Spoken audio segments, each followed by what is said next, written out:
On the final day of the 45-day-long Mahakumbh Mela 2025, the Indian Air Force held a spectacular air show over the Kumbh Mela Kshetra. The air show marked the conclusion of the world's largest human gathering, which began on Paush Purnima, which is the 13th of January, marking the world's largest gathering.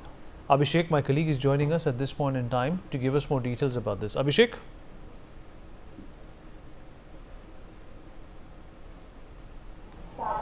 अभिषेक, अगर आप मेरी बात सुन पा रहे हैं? जी बिल्कुल। अभिषेक, कुंभ का आखिरी दिन आज और एक जो शुरुआत हुई थी उससे बेहतर एक तरह से कुंभ के मेले का अंत भी देखने को मिला, जिस तरीके से एयरफोर्स ने भी इसमें हिस्सेदारी ली।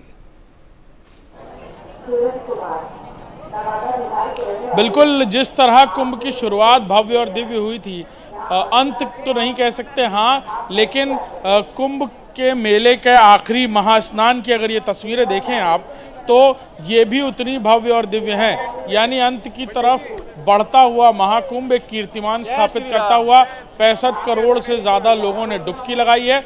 और आज इंडियन एयरफोर्स की तरफ से बाकायदा पवन हंस हेलीकॉप्टर्स हों, उनकी तरफ से बाकायदा आसमान पर न सिर्फ निगरानी रखते हुए बल्कि एक पूरी तरह एयर शो का भी प्रदर्शन यहाँ पर लोगों को किया गया, जो अपने आप में बताता है कि सनातन और भारत का क्या रिश्ता रहा है और साथ ही साथ आदि काल से जिस सनातन धर्म को की धुरी रही है भारत, आज उस सनातन के इस महापर्व का झंडा न सिर्फ देश में बल्कि पूरी दुनिया में बुलंद है। और सबसे बड़े मानव आयोजन यानी कहा जाए मानव श्रृंखला के महाआयोजन के रूप में इस महाकुंभ को देखा जा रहा है।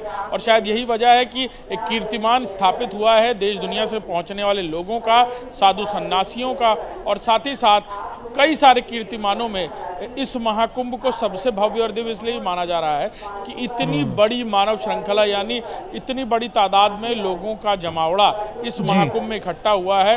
कहा जा रहा था कि 40 करोड़, ये आंकड़ा 65 करोड़ से भी आगे निकलता जा रहा है। For more such videos, subscribe to the NewsX YouTube channel, hit the bell icon.